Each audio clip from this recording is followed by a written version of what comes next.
You are watching Rahinijar TV with Ilama Sayyid Abdul Basit Bukhari. فاروق اعظم رضی اللہ تعالیٰ عنہ اپنے دور خلافت میں اپنے احباب کے ساتھ بیٹھے ہوئے تھے. ایک صحابی گزرے پاس سے. اس میں ذرا بڑی دلچسپ سی روایت ہے. اور وہ جب گزرے تو میرے امیر المومنین سے کہا گیا یہ جو شخص گزر کے گیا ہے یہ کون ہے؟ حضرت فاروق اعظم نے کہا کون ہے؟ تو بتایا گیا یہ سواد بن قارب ہے. سواد بن قارب ہے. لوگوں نے بتایا حضرت امیر المومنین کو یہ وہی سواد ہیں کہ جن کے تابع ایک جن ہوا کرتا تھا. اس جن نے آ کر انہیں پہلے ہی بشارت دی تھی کہ ایک نبی آنے والا ہے, اس کی پیروی کر لو. فاروق اعظم نے فرمایا جاؤ سواد کو بلا کے لے آؤ, اسے پوچھے تو صحیح ہوا کیا تھا.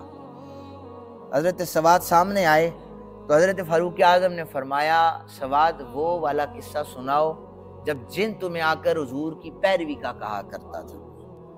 سواد اٹھے اور کہنے لگے کہ نبی اکرم صلی اللہ علیہ وآلہ وسلم کی بعثت سے قبل میرے پاس ایک جن آیا اور اس نے آ کر کہا, میں سو رہا تھا تو اس نے آ کر مجھے یہ کہا کہ فرحل الی الصفوۃ من ہاشم, بنی ہاشم کی اس منتخب روزگار ہستی کی خدمت میں حاضری کے لیے آپ چل پڑیں.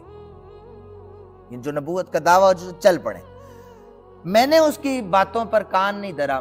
کہتے میرا اپنا جن تھا, میں نے قابو کیا ہوا تھا, تو میں نے کہا دانی انام, چھوڑ مجھے سونے دے, بڑے زور سے نیند آئی ہے. وہ چلا گیا. دوسری رات پھر آ گیا, تیسری رات پھر آیا. کہتے میں نے توجہ نہیں دی. جب وہ تیسری رات آیا نا, اس نے آ کر کہا کہ عرب کے ان صحراؤں میں, ریگستانوں میں, قریش میں سے ایک شخص نے نبوت کا دعویٰ کیا, تمہیں پیروی کے لیے جانا ہوگا. کہتے میں نے بات کو سنا. صبح ہوئی, میں اپنی اونٹنی پر سوار ہوا, میں نبی اکرم صلی اللہ علیہ وآلہ وسلم کی بارگاہ میں حاضر ہو گیا. آپ اس وقت اپنے اصحاب کی محفل سجائے ہوئے بیٹھے تھے. میں نے عرض کی یا رسول اللہ میرا کلام سنیے. آپ نے فرمایا سناؤ کیا کہنا چاہتے ہو. میں نے چنانچہ حضرت سواد کہتے ہیں میں نے نعت پڑھنا شروع کیا. حضرت سواد نے نعت پڑھی وَأَنَّكَ أَدْنَى الْمُرْسَلِينَ الْوَسِيلَةَ إِلَى اللَّهِ يَا ابْنَ الْأَكْرَمِينَ الْأَطَائِبِ وَكُنْ لِي شَفِيًّا يَوْمًا لَا ذُو شَفَا سِوَاكَ بِمُغْنٍ عَنْ سَوَادِ ابْنِ قَارِبٍ.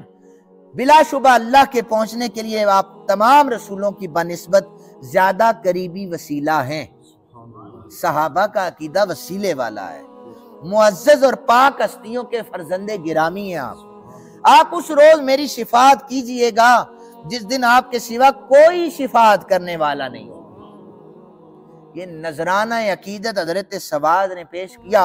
فَفَرِحَ رسول اللہ وَأَصْحَابُهُ فَرْحًا شَدِيدًا حَتَّى رُؤِيَ الْفَرْحُ فِي وُجُوهِهِمْ. نبی اکرم صلی اللہ علیہ وآلہ وسلم کھلکھلا کر ہنس پڑے. صحابہ کرام خوشی سے ہنستے رہے, اتنے ہنسے کہ چہرے دمک اٹھے. نعت ختم ہوئی نا, نعت ختم ہوئی. میرے آقا کریم نے فرمایا افلحت یا سواد, میرے سواد تو کامیاب ہو گیا ہے. جن کے کہنے پر آیا ہے اور میرا کلمہ پڑھ لیا ہے. حضرت فاروق اعظم نے یہ جملے سنے, نعت سنی, آپ کھڑے ہو گئے. کھڑے ہو کر حضرت سواد کو اپنے گلے سے لگا لیا. پھر سواد سے پوچھا حل یاتیک رئیک الیوم, کیا وہ جن اب بھی تمہارے پاس آتا ہے؟ حضرت سواد نے کہا نہیں اب نہیں آتا, میں نے جنوں والا کام چھوڑ دیا ہے. سواد وہ جنوں والا کام کیوں چھوڑا ہے؟